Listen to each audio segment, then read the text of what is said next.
अगर किसी को तेज आवाज वाले स्पीकर से जिंदा जिंदा मार दिया जाए तो कितना दर्दनाक होगा। अगर तुम्हारे मुंह में सिगरेट भरकर उन्हें जला दिया जाए तो वो कैसा अनुभव होगा। कमरे में केवल कुछ मोमबत्तियों की रोशनी से जगमगाया गया है। 6 अपहरित लोग बेहोशी से जागते हैं। उन्हें पता चलता है कि उनके हाथ पैर पूरी तरह बंधे हुए हैं और हिल भी नहीं सकते। यहाँ तक कि उनकी आंखें और मुंह भी ढके हुए हैं। इससे वे अपनी स्थिति का अंदाजा नहीं लगा पाते और न ही मदद के लिए पुकार सकते हैं। वे केवल डर के मारे तड़पते रहते हैं। इसी समय उनके कानों के पास साफ कदमों की आवाज सुनाई देती है। दम घोट देने वाला भाई उन्हें हिलने तक नहीं देता। दृश्य एक अजीब मुस्कान वाले रहस्यमय व्यक्ति पर जाता है। वो बिना कुछ कहे एक हाई पावर इलेक्ट्रिक रॉड चालू करता है और उसे लोगों को पकड़े हुए लोहे के ढांचे पर रख देता है। करंट लोहे के ढांचे से होकर हर व्यक्ति के शरीर में पहुंचता है। एक ही पल में सबके सिर सुन्न हो जाते हैं। सिर के बालों से लेकर पैरों की उंगलियों तक बिजली के झटके का दर्द फैल जाता है। जब तक नकाबपोश संतुष्ट नहीं होता, करंट बंद नहीं करता। वो धीरे धीरे सबके चेहरों से ढकने वाला कपड़ा हटाता है और कहता है कि वे सभी पापी लोग हैं। हर किसी ने किसी न किसी को जीवन भर का घाव दिया है, इसलिए उन्हें यहाँ न्याय पाने के लिए लाया गया है। लेकिन हर कोई निश्चित रूप से मरेगा ही, ऐसा नहीं है। यदि वे अपने किए अपराध को स्वीकार कर पश्चाताप करें तो वे जिंदा यहाँ से जा सकते हैं। ये कहकर नकाबपोश चला जाता है। कमरे में तुरंत धुंध जैसी गैस भर जाती है। आधे मिनट के भीतर सभी फिर से बेहोश हो जाते हैं। काफी देर बाद मजबूत शरीर वाला शाओचांग सबसे पहले जागता है। इस बार उनके मुंह पर बंधा कपड़ा हटा दिया गया है,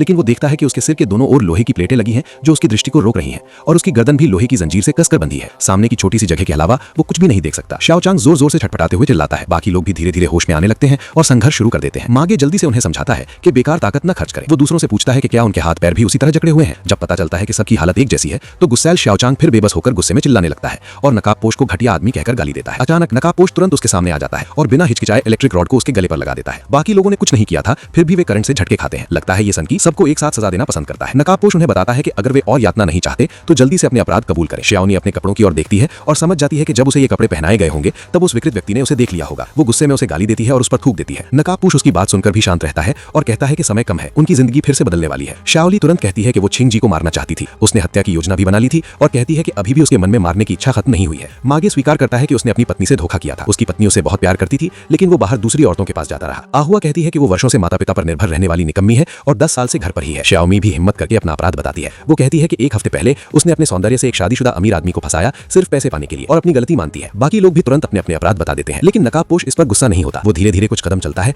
फिर इलेक्ट्रिक रॉड निकालकर लोहे की प्लेटों पर दोबारा करंट दे देता है। सभी लोग बिजली के झटकों से थककर चूर हो जाते हैं। नकाबपोश पूछता है कि क्या करंट की ताकत कम है और कहता है कि उनके किसी भी जवाब का कोई सबूत नहीं है। वो कहता है कि वो पूरी तरह चार्ज होकर वापस आएगा और कमरे से निकल जाता है। श्याओली नकाबपोश की बातों का विश्लेषण करती है और मानती है कि उसके मतलब से लगता है कि यहाँ बंधे सभी लोगों का कोई साझा अपराध है, लेकिन सब लोग कितना भी सोचें